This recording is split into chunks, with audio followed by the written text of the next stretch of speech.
परमेश्वर का वचन है।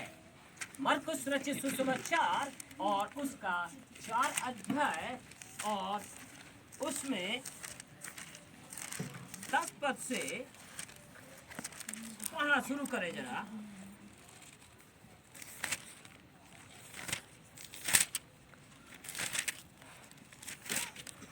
जब वह अकेला रह गया तो उसके साथियों ने उन 12 समेत उनके इन दृष्टांत के विषय में पूछा।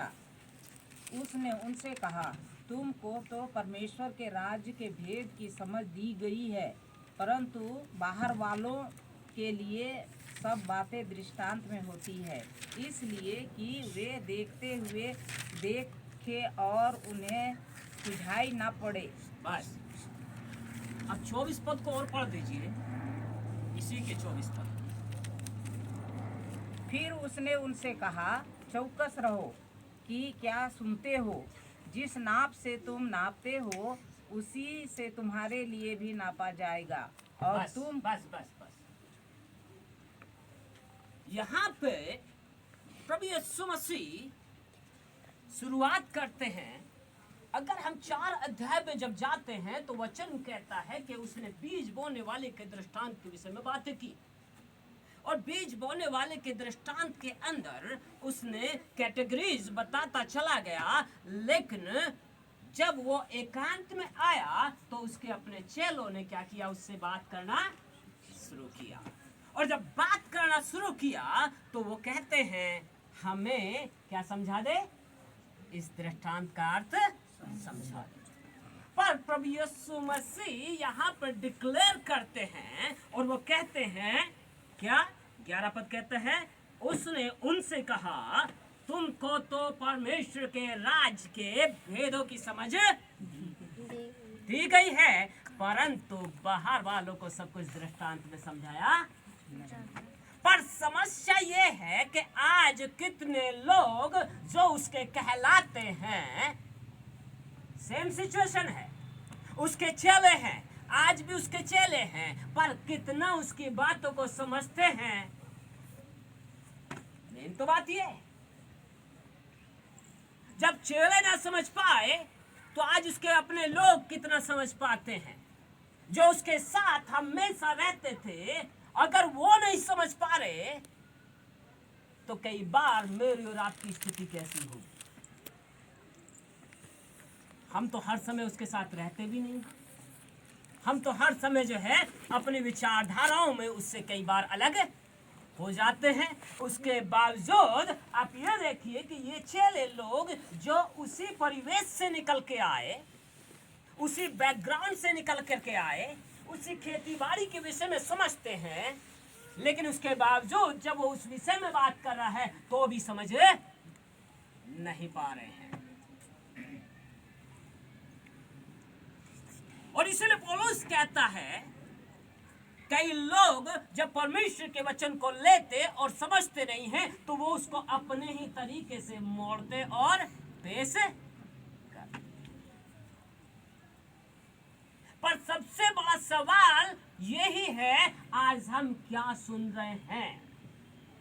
लेकिन जब सुन रहे हैं तो ये कहता है कि तुमको परमेश्वर के राज की भेद की समझ दी गई है।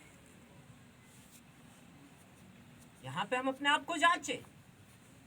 वो तो कह रहा है कि तुमको परमेश्वर के राज की भेद क्योंकि समझ दी गई है, पर क्या आज वो समझ आपके पास है कि जब हम परमेश्वर के वचन को पढ़ते तो वो भेद खुलते हैं। अगर वो भेद नहीं खुल रहे तो इसका मतलब अभी भी हम इस बात से बहुत दूर पाए जाते हैं। हम परमेश्वर के वचन को सुनते तो हैं, पर जब उसके भेद नहीं खुलते प्रियो, इसका मतलब हर एक परमेश्वर के वचन के अंदर भेद भरे हुए हैं और छिपे हुए हैं। इसलिए यीशु ने कहा, स्वर्ग का राज उस व्यक्ति के समान है जिसने एक खेत को मोल लिया और क्या किया, अपना सब कुछ हमारे आनंद के बेच दिया और क्या करने लगा, वो उस खेत को ले लिया उसने। ये वो परमेश्वर के वचन के भेद हैं। यदि आप इसके सामर्थ को समझ गए तो आप सब कुछ हट जाएंगे और सब कुछ को अपने जीवन से हटा देंगे और इसके अंदर आप लगते चले जाएंगे। मैं ये नहीं कह रहा हूं कि आप अपना काम छोड़िए, मैं ये नहीं कह रहा हूं, मैं ये कह रहा हूं कि हम अपनी मानसिकता में सबसे पहले बदलना जरूरी है। इसलिए 24 कहता है, पर 24 के पढ़ने से पहले यहाँ पे ये कहता है तुमको समझ दी गई है, पर बाहर वालों को किस में समझाया जाता है? दृष्टांतों में समझाया जाता है।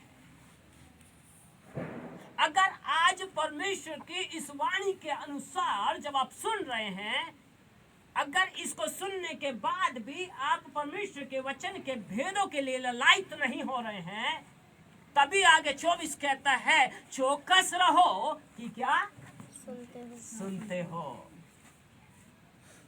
क्योंकि हमारी जिंदगियां कई बार निकल चुकी हैं, हम इतने लंबे समय से परमेश्वर के वचन को सुनते जा रहे हैं, पर भेदों का प्रकट होना जरूरी है प्रियो। यदि किसी परमेश्वर के वचन के अंदर भेद प्रकट नहीं हो रहे तो सतर्क हो जाइए, क्योंकि फिर आप में और दूसरों में अनजाति में फर्क क्या रह गया। ये कहता है कि तुम्हारे अंदर परमेश्वर के वचन के भेदों का प्रकट होना जरूरी है, उसके प्रति समझ खुलनी जरूरी है, पर बाहर वालों को क्या है? दृष्टांतों में। वो दृष्टांत का काम चल रहा है, वो चलने दीजिए दूसरों के लिए, पर ये दृष्टांत केवल आपके लिए दृष्टांत ना रह जाए, लेकिन परमेश्वर के राज के भेद आपके लिए खुल जाए। आमीन। यदि हमारी जिंदगी अब तक ऐसी ही चली गई है और इसमें भेद नहीं खुले तो हम कैसे आगे बढ़े?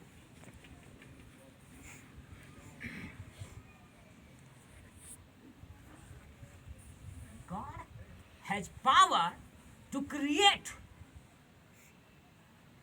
हम सब मान रहे?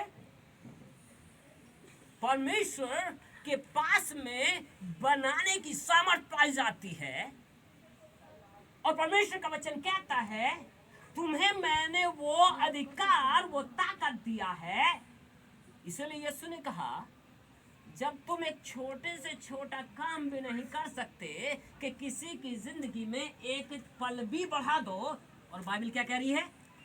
छोटा सा काम, किसी के जीवन में एक छोटा सा पल को बढ़ा देना, उसको सबसे ज्यादा क्या कह रही है? छोटा। तो बड़ा काम क्या है फिर भाई? बड़ा काम क्या है?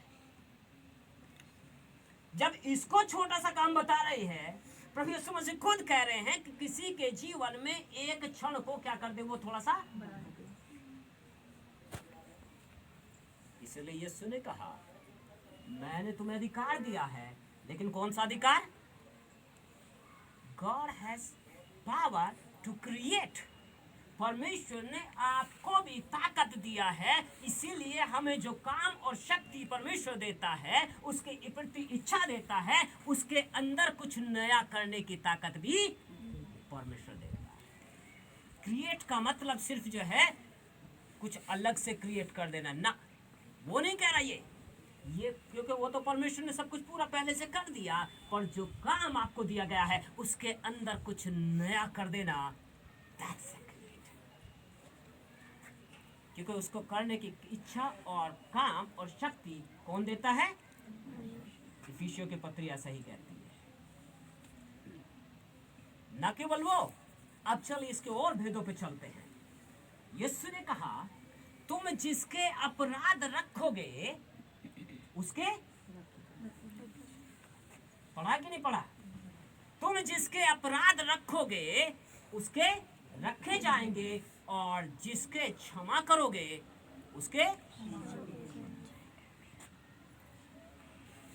फरीसी लोगों ने यीशु मसीह से कहा, ये परमेश्वर की निंदा कर रहा है कि कौन किसके पाप क्षमा कर सकता है, परमेश्वर को छोड़ कौन और किसी के पाप क्षमा कर सकता है। लेकिन यीशु ने क्या कहा? उस लकवे मारे हुए व्यक्ति से क्या कहा? हे पुत्र, तेरे पाप क्षमा हुए, अब उठ अपनी खाट उठा और आप अपने इस भेद को मैं आपके जीवन में आज दे के जा रहा हूं।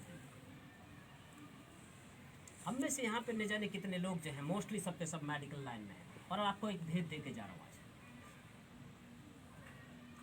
ये कहता है तेरे पाप क्षमा हुए। आप कईयों के लिए जब आपके नजदीकी में कोई आता है, वो बीमार है, आप उसके लिए प्रार्थना करते, आप बताते, पर एक भेद जो है ये है, जो सीक्रेट है, क्यों उसके जीवन में चंगाई नहीं जाती, क्यों उसके जीवन में आरोग्यता नहीं आती, वो कारण यही है क्योंकि उसके जीवन में सबसे पहला काम जो आना चाहिए वो क्या है? वो क्या है? अभी समझ में आया कि नहीं आपको? वो ये है कि पुत्र तेरे पाप, जब तक वो व्यक्ति क्षमा के पायदान तक ना आ जाए, जब तक वो उस व्यक्ति का हृदय क्षमा के प्रति अपने आप को तैयार ना कर ले, आरोग्यता जीवन में नहीं आती, चंगाई जीवन में नहीं आती। पर कई लोग उसके ऊपर, क्योंकि वो ऑलरेडी श्रापों से, पापों से बंधा हुआ है, और आप जब प्रार्थनाएं कर देते हैं तो कई बार आपके खुद के जीवन में उल्टी सीधी घटनाएं होनी शुरू हो जाती है, क्योंकि अज्ञानता में। होशे की पुस्तक कह रही है 4:6 जो है, मेरी प्रजा नाश हो रही है मेरे ज्ञान के ना होने के कारण। अब ये कहता है भेद, मैं आपको भेद प्रकट कर रहा हूं, इसलिए चौकस रहिए कि आप क्या सुन रहे हैं। अगर आज आपने सुना और इसको वैसे ही नहीं लिया, तो जैसे आप आए थे वैसे ही आप चले जाएंगे। लेकिन कई ऐसे मिले हुए हैं परमेश्वर के वचन में, जिन्होंने यीशु की चर्चा सुनी। मरकुस भी कहता है, और मत्ती भी कहता है, लूका भी कहता है, कई और भी कहते हैं। इसी लहू बहने वाली स्त्री ने सिर्फ यीशु की चर्चा सुनी